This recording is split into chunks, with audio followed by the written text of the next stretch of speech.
O mundo onde deuses podem mentir, trair e matar por capricho. Existe um grupo de marginais desafiando todos eles. Eu preciso te contar essa história sobre o que aconteceu e mudou o destino de todos nós.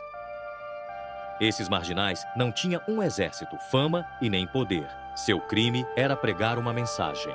Essa mensagem confrontavam um império, filosofias e deuses. A grande ordem era levar a mensagem aos quatro cantos do mundo. Cada espaço virou um palco, cada ouvinte uma oportunidade de falar desse Salvador. Você está na cidade de Alexandria, no ano 40 depois de Cristo, caminhando pelas ruas. Olha só que lindo farol, que templo, tão altos que tocam o céu. A cidade respira filosofia, poesia e religião nas pracinhas. Homens vestidos, uma roupa estranha por nome de túnica, parecem gregos. As mulheres, uma tal de chiton longo, muito modestas. Um pequeno grupo de estudantes discutem sobre Platão, Aristóteles e Sócrates. Em um templo, sacerdotes oferecem sacrifícios a Apolo, Atena e Zeus. O povo está ansiosos, aguardando para que os rapsodos recitem os poemas de Homero. Poemas esses que só adjetivam os deuses que parecem reais. Deuses que controlam os pobres mortais, que decidem quem vencerá guerras e quem sofrerá tragédias. De repente, nos céus, uma voz recita o grande poema. Canta, ó deusa, a cólera de Aquiles, filho de Peleu.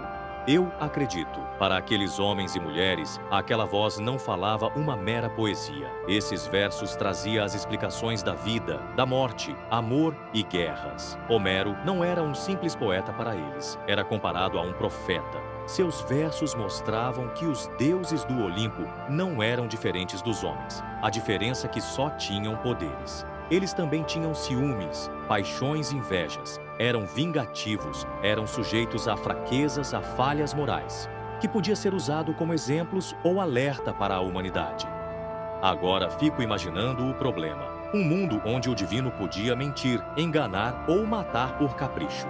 Pois bem, então, em meio a tudo isso, um grupo pequeno, considerados criminosos, surge em meio a toda essa bagunça, dizendo umas coisas impossíveis para os ouvidos de um ateniense daquela época. Algo considerado escandaloso, mas revolucionário, gritando para todos ouvirem: não! Os deuses não são assim. Existe um único Deus. Ele não mente, muda ou falha. E ele se fez carne em um homem que viveu entre nós, foi crucificado e ressuscitou. Para os judeus, isso não passava de um absurdo, porque o grande Messias esperado por eles jamais seria crucificado. Para os gregos, uma grande ofensa ouvir tais besteiras. Como um carpinteiro poderia rivalizar com Zeus ou Apolo? Já os romanos, eles viam isso como perigoso. Qualquer lealdade além do imperador ameaçaria o grande império romano. Mesmo assim, em um ambiente de hostilidade e tensões sobre constantes perigos, essa palavra foi germinando como uma sementinha. Enquanto filósofos estavam discutindo e generais marchando para as guerras, esses homens simples, pescadores, cobradores de impostos, mulheres comuns, escravos, liam rolos de pergaminhos e repetiam as palavras que mudariam nosso mundo. Gritavam em todo tempo e em toda hora, dizendo: no princípio era o Verbo, e o Verbo estava com Deus, e o Verbo era Deus. Imagine para um alexandrino que tinham em sua essência a filosofia como pai e base para tudo, desacreditados por conta dos contos de Homero, desacreditados dos deuses, ouvir falar sobre um Deus que não só criou o universo, mas se tornou parte dele, tomando forma humana, vivendo entre os homens, sofrendo, morrendo e ressuscitando. Isso era impossível, isso era loucura. Mas os defensores de Deus não largaram suas convicções. A Trindade, Pai, Filho e Espírito Santo era a verdade. Eles nunca deixaram de acreditar. O choque cultural das ideias foi tão violento que colocou todo o sistema cultural do mundo antigo em crise. A filosofia passou a questionar sobre a lógica. Uma grande religião passou a validar os mitos. Assim passou a trazer santos para dentro do seu templo. E o Império Romano mantinha o controle por imposição militar. Em meio a tudo isso, aquele pequeno grupo passa a se chamar cristianismo, aparentemente pequeno, frágil, mas com uma convicção pulsante e crescente. Isso era só o começo de algo muito maior. O cristianismo não surgiu por acaso. Ele nasceu em uma época de bagunça cultural e intelectual. De um lado, os mitos de Homero parecia mais do que histórias. Para muitos, eram mapas morais e explicações de fenômenos naturais. Zeus lançava raios, Atena concedia sabedoria, Apolo enviava luz e música. Esses deuses podiam moldar decisões, guerras, alianças e até julgamentos pessoais. Uma criança que crescia ouvindo essas histórias aprendia que o divino era imprevisível, muitas vezes cruel e apaixonado, e acima de tudo, poderoso. Já do outro lado, a filosofia grega já havia desenvolvido meios mais sofisticados. Por exemplo, Sócrates ensinava a buscar a verdade interior, questionando a autoridade. Platão descrevia o mundo das ideias, eterno, perfeito e imutável, separado da imperfeição material. Aristóteles analisava lógica, ética, política e natureza, formando a base do pensamento científico. Os estoicos pregavam disciplina moral, aceitação do destino e racionalidade acima da emoção. Acima desses, e acima de tudo, tínhamos Roma, com seu império gigante, exército invencível, com leis rígidas e exigência de culto apenas ao imperador Cláudio. Reinou de 41 a 54 anos depois de Cristo. A obediência política era inseparável da lealdade religiosa, e qualquer coisa que fugisse disso era considerado traição, com penas extremamente rigorosas. Em meio a tudo isso, cobradores de impostos, mulheres comuns e escravos, sem exército ou poder, começam a interpretar as Escrituras e a pregar a divindade de Cristo. Em minha opinião, isso dever ter sido um baita desafio para aqueles dias. Eles tinham que interpretar o livro do Velho Testamento e provar que tudo apontava para Jesus, provar que tudo fazia sentido e que Jesus crucificado era o verdadeiro Messias, o mesmo que foi rejeitado pelo seu povo. Tinham que interpretar a vida, morte e ressurreição de Cristo como a base central para toda a história humana. Tinham que enfrentar mitos e filosofias enraizados em Alexandria, não com armas, mas com argumentos sólidos, dando testemunho em verdade e fé. Os cristãos iam para as sinagogas, mas eram rapidamente expulsos. Pregavam em ruas, casas, praças e mercados. Cada espaço se tornava um palco, cada ouvinte uma oportunidade de falar do amor de Deus. Os obstáculos eram gigantescos. Judeus não aceitavam o Messias crucificado. Gregos viam a ressurreição como loucura. Romanos desconfiavam de qualquer lealdade além do imperador. Apóstolo Paulo chegou até dizer: os judeus pedem sinais e os gregos buscam sabedoria, mas nós pregamos Cristo crucificado, que é escândalo para os judeus e loucura para os gentios. Era como remar contra 3 ondas gigantes ao mesmo tempo: religião, filosofia e poder imperial. Cada passo era arriscado, cada pregação uma aposta. Mesmo assim, eles continuavam, viam a certeza da ressurreição de Cristo. Isso incendiava seus corações. Essa convicção era muito mais forte que qualquer força política ou cultural. Mas se eles eram tão poucos em números de pessoas, não tinham nenhum exército, nenhuma influência político ou mito popular a seu favor, como poderiam aguentar tudo isso? Pense por um momento. Vamos mergulhar um pouco. Imagine um lugar onde a verdade estava constantemente misturada a mentiras, mitos e filosofias que confundiam mais do que esclareciam. Cada passo, cada escolha, poderia levá-lo ao erro de crer na mentira. Para os primeiros cristãos, a interpretação correta das Escrituras não era apenas um exercício intelectual, era uma questão de vida espiritual com Deus. Eles acreditavam com cada celular do seu ser que Jesus Cristo era a salvação para toda a humanidade. Cada profecia cumprida, cada milagre testemunhado, cada palavra lembrada de Cristo fortalecia a fé. Olhem para essa cena. Maria Madalena correndo para o túmulo vazio, o coração disparado, lágrimas nos olhos, o medo e esperança misturados, até ouvir a voz: Maria. Assim como Maria, o chamado de Deus trouxe compreensão, segurança e amor para aqueles primeiros seguidores, cada experiência, cada momento, não era somente histórias a ser compartilhado, mas era a confirmação viva da verdade, que podia transformar vidas. Eles não lutavam para conseguir status ou poder. Lutavam porque a eternidade estava em jogo. Lutavam porque o mundo precisava de amor, porque a humanidade precisava conhecer a verdade que liberta. E nos dias atuais, a falta de convicções é notória. Hoje, como no passado, existem pregadores que confundem suas ovelhas, seduzem para depois as desviar do propósito. Criam teorias mirabolantes para depois dizerem: a Bíblia é apenas um livro antigo, irrelevante segui-la. Você pode interpretar a verdade como quiser. O planeta foi criado pelo resto de uma estrela nebulosa e enriquecido, ou as histórias bíblicas não passam de um livro de fantasias. Essas são algumas das heresias modernas. E assim como Marcião, os gnósticos e os arianos ameaçaram destruir a fé primitiva, essas ideias contemporâneas confundem milhões ainda hoje. A coragem dos primeiros cristãos mostra que a fé verdadeira não é confortável. Eles sofreram para a palavra verdadeira chegar até nós, para a palavra Trindade chegar até a mim, Pai, Filho e Espírito Santo. Eles enfrentaram prisões, torturas, marginalização e até morte, por algo que parecia impossível de defender. Uma fé em Cristo contra deuses, imperadores e filósofos. Essa é a lição.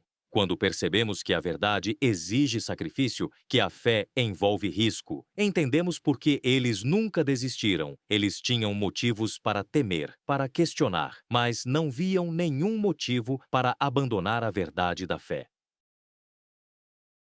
Gostaria de fazer um convite a você a refletir: o que vale mais, a verdade ou a facilidade?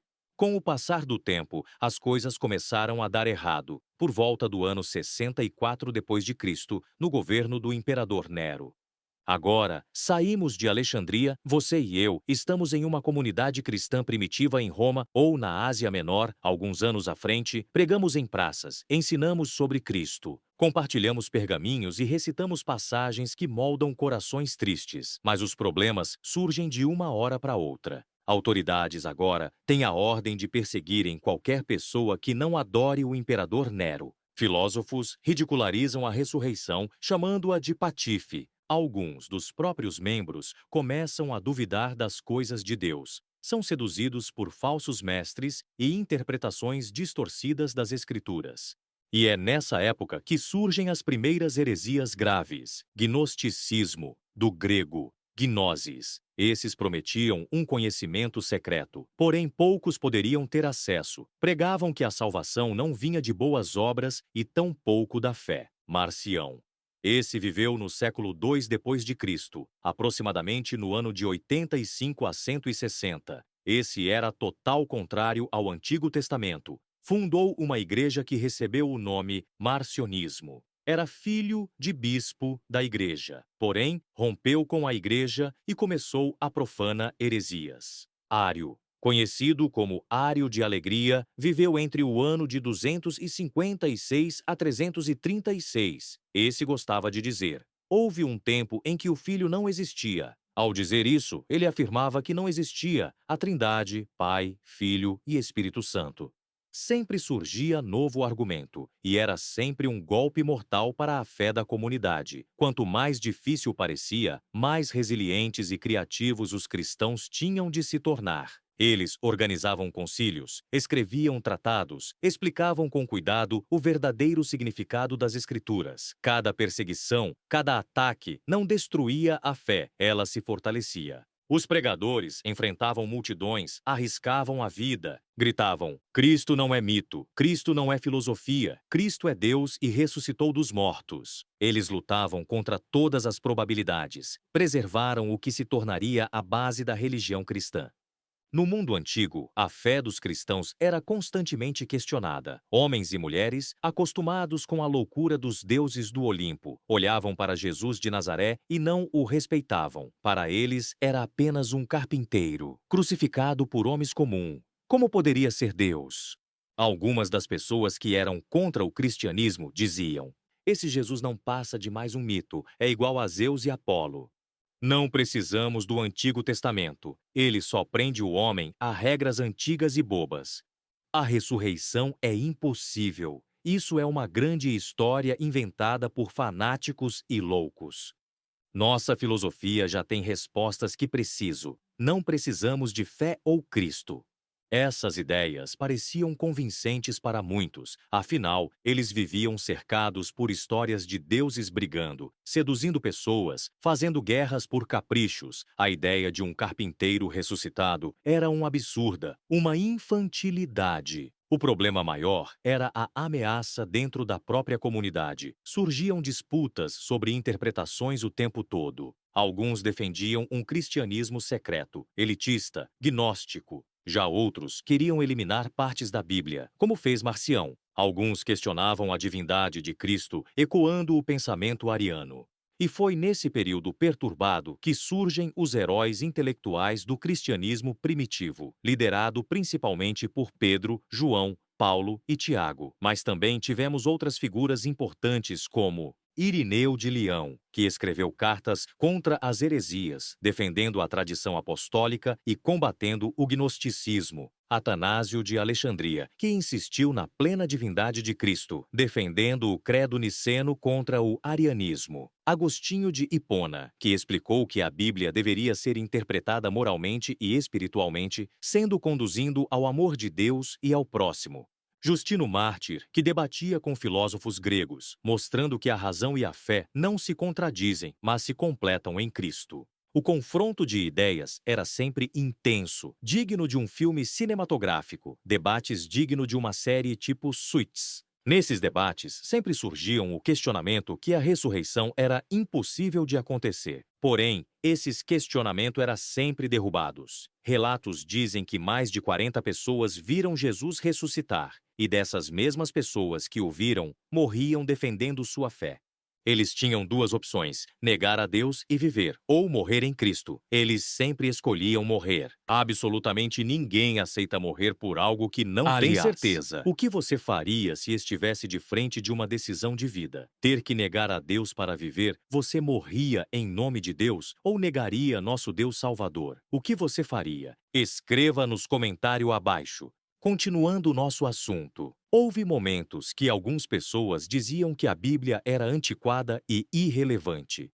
Mas eu acredito fielmente que a mensagem da Bíblia moldou e está moldando o mundo, pois excita a ter ética, sabedoria e continua viva e forte até hoje, anunciando o grande dia da vinda do Filho do Altíssimo. Infelizmente, ainda tem pessoas que dizem que a fé pode ser substituída pela filosofia. Porém, nenhuma filosofia pode oferecer vida eterna ou reconciliar o homem com Deus como a mensagem de Cristo faz.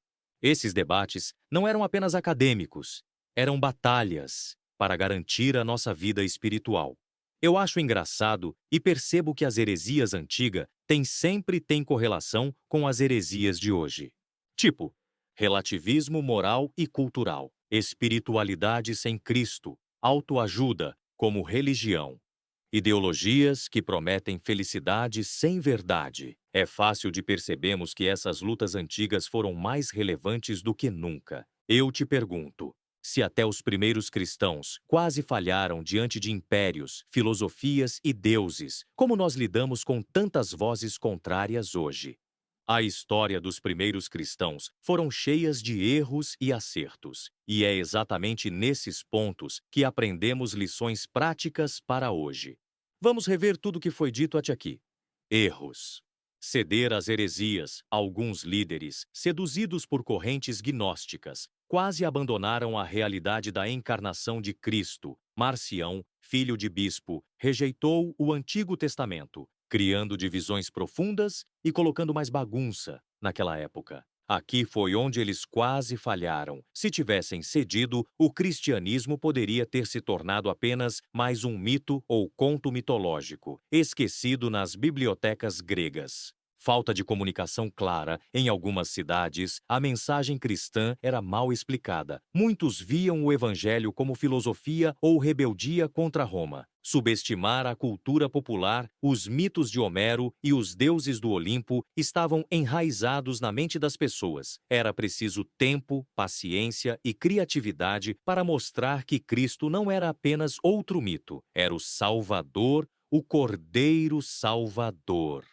Já os acertos, fidelidade à Escritura, Irineu, Agostinho e outros insistiram que a Bíblia fosse interpretada com fidelidade, sem cortar partes ou inventar conhecimentos secretos. Isso preservou a mensagem central, preservou a Trindade. Concílios como Jerusalém e Nicéia mostraram que é possível debater e discordar, mantendo a essência. Cristo é Deus, morreu e ressuscitou. Criatividade na defesa da fé. Quando filósofos atacavam, os cristãos respondiam usando a própria filosofia para explicar o Evangelho. Justino Mártir dizia que a verdade do Logos já estava presente nos filósofos, mas se completava em Cristo. Resiliência diante das perseguições, cada martírio se tornou testemunho. Vejamos o impacto histórico do cristianismo nisso tudo. O cristianismo torna a base moral e cultural. A interpretação fiel da Bíblia moldou o mundo para a visão que temos hoje sobre Deus. Influenciou leis, arte e ciência no mundo ocidental. Até mesmo filósofos e pensadores da época, mesmo não cristãos, foram influenciados pelos princípios bíblicos de justiça, amor e dignidade humana através da Bíblia. Tivemos também heranças intelectuais. Tivemos uma grande disputa contra as heresias, que por fim levaram à elaboração de credos, concílios e tratados teológicos, que documentado e se tornaram o pilar da teologia cristã. A fé não era um conjunto de ideias vagas e passou a ser transmitida de geração a geração. Tivemos inúmeros exemplos de coragem e fidelidade. Mártires e líderes corajosos mostraram que a verdade vale qualquer risco. Pessoas comuns foram incentivados a defender a fé que exigia coragem, inteligência e criatividade. Já o impacto emocional foi. A vitória não foi apenas política ou intelectual, mas profundamente emocional e espiritual.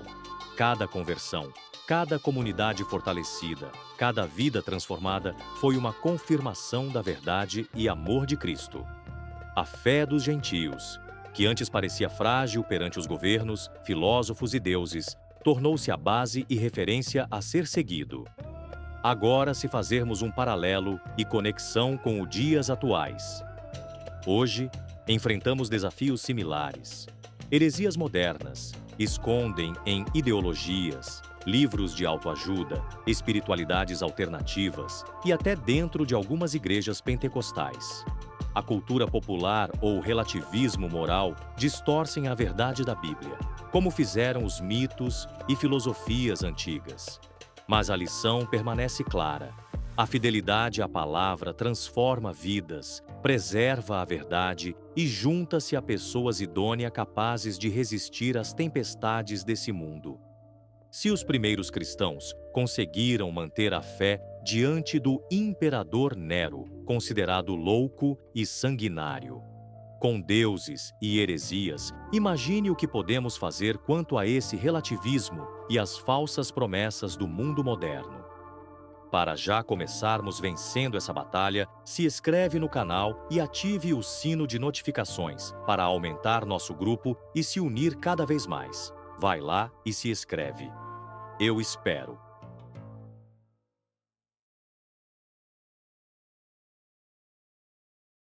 Enfim, cada cristão fiel é chamado a ser parte dessa continuidade, mantendo a fé viva e a interpretação bíblica fiel, mesmo em meio à confusão cultural, ideológica e espiritual que está acontecendo. Se você achou essa jornada intensa, prepare-se, a história não termina aqui. O que vimos até agora foi apenas o início das batalhas dos primeiros cristãos contra as heresias, governos e deuses místicos do Olimpo. Mas as lutas continuam. Há pastores que conhecem a verdade, mas praticam o mal intencionalmente.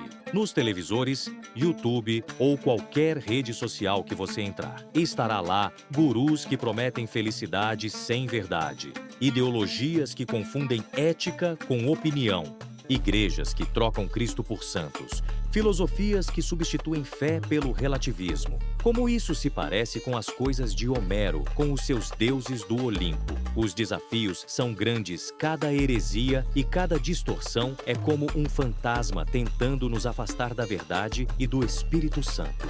Porém, assim como os primeiros cristãos, nós também podemos vencer tudo isso e sermos recompensados com a vida eterna. Reconhecer a verdade escondida em meio a tantas vozes mentiras hoje em dia é complicado, mas se formos guiados pelo Espírito Santo, venceremos. Devemos defender a fé com coragem e sabedoria, a qualquer custo. E, por fim, interpretar a Bíblia corretamente, conectando história, fé e vida moderna.